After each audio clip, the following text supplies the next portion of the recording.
갑자기 귀에서 삐 하는 소리가 들리거나 맥박처럼 쿵쿵 울리는 소리가 들린 적 있으십니까? 그 순간 피곤해서 그러겠지 하고 넘기셨나요?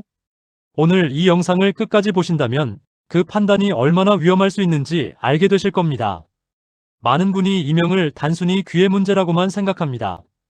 하지만 의학적으로 볼 때 귀는 우리 몸에서 혈관 건강을 가장 먼저 알리는 정밀 안테나와 같습니다. 우리 뇌로 가는 큰 혈관들은 귀의 안쪽 부분과 매우 밀접하게 붙어 있습니다. 만약 뇌혈관이 좁아지거나 혈압이 비정상적으로 높아지면 혈류가 불규칙하게 소용돌이치게 되는데, 이때 발생하는 진동이 귀의 신경을 자극해 삐 소리나 박동음으로 나타나는 것입니다. 즉, 귀에서 나는 소리는 지금 당신의 뇌혈관이 비명을 지르고 있다는 증거일 수 있습니다. 뇌졸중.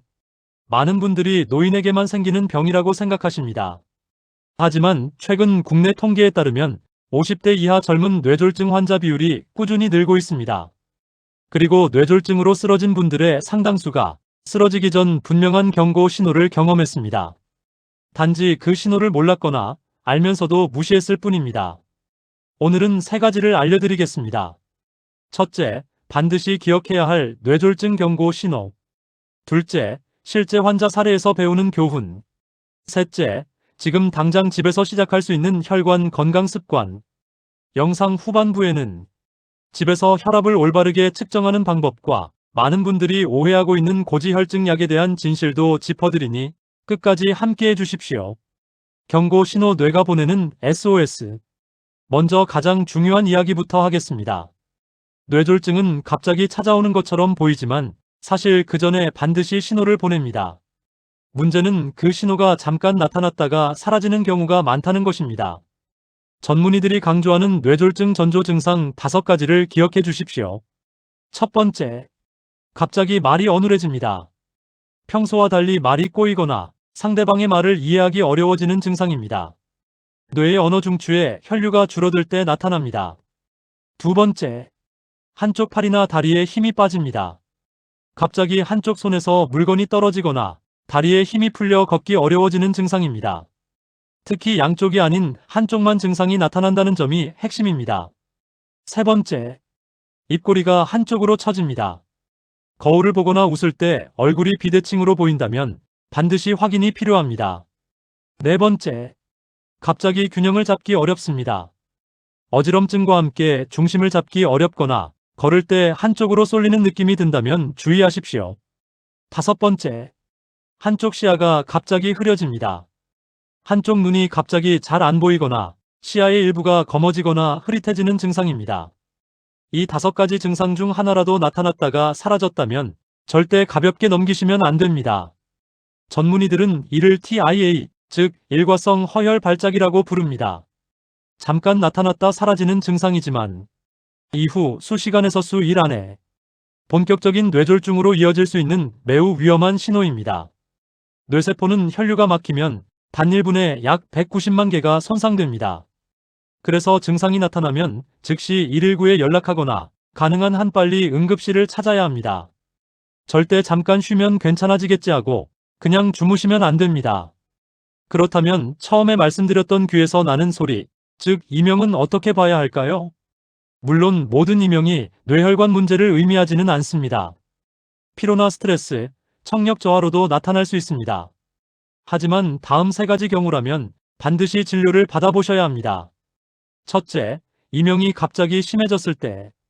둘째, 소리가 맥박과 같은 박자로 쿵쿵쿵 리듬감 있게 들릴 때. 이를 박동성 이명이라고 합니다. 셋째, 이명과 함께 어지럼증이나 두통이 함께 나타날 때. 박동성 이명은 혈압 상승이나 뇌혈관 이상과 관련이 있을 수 있어 신경과 또는 이비인후과 전문의 진료가 필요합니다. 또 하나, 귓불 주름 이야기를 들어보신 분 계십니까? 일부 연구에서 귓불의 대각선 주름이 심혈관 또는 뇌혈관 건강과 연관될 수 있다는 보고가 있었습니다. 다만 이것만으로 질병을 단정할 수는 없습니다. 중요한 것은 고혈압, 당뇨, 고지혈증 같은 위험 요인이 있는 분들이라면 귓불 주름 여부와 상관없이 정기적으로 혈관 검진을 받으시는 게 좋다는 점입니다. 이제 실제 사례 3가지를 말씀드리겠습니다. 첫 번째 사례입니다. 평소 건강에 자신이 있던 55세 여성분이 있었습니다. 어느 날 오후 갑자기 머리가 깨질 듯 아픈 증상이 찾아왔습니다. 처음에는 요즘 무리해서 그런가 보다 하고 진통제를 먹고 누웠습니다. 통증이 잠시 줄어들었다가 다시 심해졌고 걱정이 된 가족의 권유로 병원을 찾았습니다. 하지만 그날 검사에서는 이상이 없다는 이야기를 들었습니다. 그리고 그날 밤 집에서 화장실에 가던 중 갑자기 쓰러졌습니다. 의식을 잃은 채 응급실로 실려갔고 뇌출혈이 발견됐습니다. 이분의 사례에서 우리가 배워야 할 교훈은 무엇일까요? 평생 건강했다는 자신감이 오히려 경고 신호를 무시하게 만들었습니다. 그리고 첫 번째 병원 방문에서 이상이 없었다고 해서 안심할 수는 없습니다. 증상이 반복되거나 점점 강해진다면 반드시 다시 병원을 찾거나 응급실을 방문하셔야 합니다. 두 번째 사례입니다. 60대 초반의 한 남성분은 평소 나는 건강 체질이라는 자부심이 있었습니다. 정기 검진도 자주 미뤘고 약도 먹은 적이 없었습니다. 그런데 어느 날 아침 밥을 먹으려는데 오른손에 힘이 없고 젓가락을 제대로 쥐기 어려웠습니다. 말도 왠지 꼬이는 느낌이었습니다. 어제 무리했나 싶어 소파에 누웠습니다. 2시간이 지나도 증상이 나아지지 않았고 오히려 오른쪽 입꼬리까지 처지기 시작했습니다. 그때서야 가족이 119에 연락했고 빠르게 혈전용해 치료를 받을 수 있었습니다. 담당 의사는 이렇게 말했습니다. 조금만 더 늦었어도 반신마비로 이어질 수 있었습니다. 이분은 이후 생활 습관을 완전히 바꿨습니다. 매일 아침 저녁으로 혈압을 기록하고 야식을 끊고 하루 40분 걷기를 시작했습니다. 1년 뒤 혈압과 체중이 안정됐고 지금은 건강하게 생활하고 있습니다. 세 번째 사례입니다. 40대 중반의 한 회사원은 야근이 잦고 불규칙한 식사를 반복하는 생활을 해왔습니다. 어느 날 회의 중 갑자기 한쪽 눈이 흐릿해지는 느낌이 들었습니다. 1, 2분 뒤 사라졌기 때문에 눈이 피로한가 보다 하고 지나쳤습니다. 다음 날 아침에는 한쪽 손가락 감각이 잠시 이상했다가 회복됐습니다. 사흘 뒤 출근 중 지하철 안에서 갑자기 말이 나오지 않았고 동료의 도움으로 응급실에 실려갔습니다. 검사 결과 뇌경색이 발견됐습니다. 그리고 처음으로 당뇨 진단도 함께 받았습니다. 이 사례에서 중요한 점은 두 가지입니다. 첫째, 잠깐 나타났다 사라지는 증상을 2번 경험했지만 무시했습니다. 둘째, 당뇨가 있었지만 전혀 몰랐습니다. 혈관은 이미 오래전부터 손상되고 있었던 것입니다. 증상이 없다는 것이 건강하다는 뜻이 아닙니다. 세 분의 사례에서 공통점이 보이셨나요? 모두 쓰러지기 전까지 자신이 위험하다는 것을 몰랐습니다. 신경과 전문의들이 가장 강조하는 뇌졸중 위험 요인은 고혈압입니다. 고혈압은 혈관벽에 지속적인 압력을 가해 서서히 손상시킵니다. 문제는 초기에 아무런 증상이 없다는 것입니다. 당뇨와 고지혈증도 마찬가지입니다. 혈당이 높고 혈관 안에 기름기가 쌓여도 어느 순간까지는 불편함을 전혀 느끼지 못합니다. 흡연과 비만도 혈관 건강을 위협하는 주요 요인입니다. 실제로 많은 환자분들이 쓰러진 뒤에야 처음으로 고혈압이나 당뇨를 진단받습니다. 그래서 40대 이상이라면 증상이 없어도 정기 검진을 받으시는 것이 매우 중요합니다.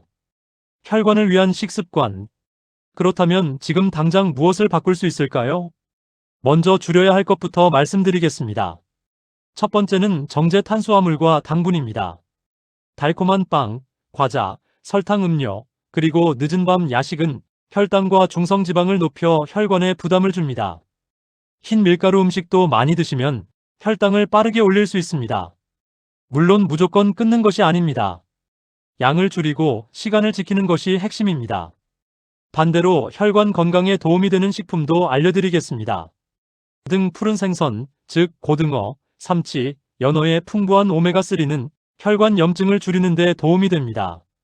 채소와 해조류는 혈압 관리에 유익한 미네랄과 식이섬유를 공급합니다. 견과류는 좋은 지방을 공급하면서 포만감을 주어 과식을 예방합니다. 그리고 하나 더. 물을 충분히 드십시오. 탈수는 혈액을 끈적하게 만들어 혈전 위험을 높입니다. 하루 6잔에서 8잔의 물은 혈액순환 유지의 기본 중의 기본입니다. 지금 바로 시작하는 3가지 습관. 그렇다면 오늘부터 무엇을 시작하면 좋을까요? 3가지만 기억해 주십시오.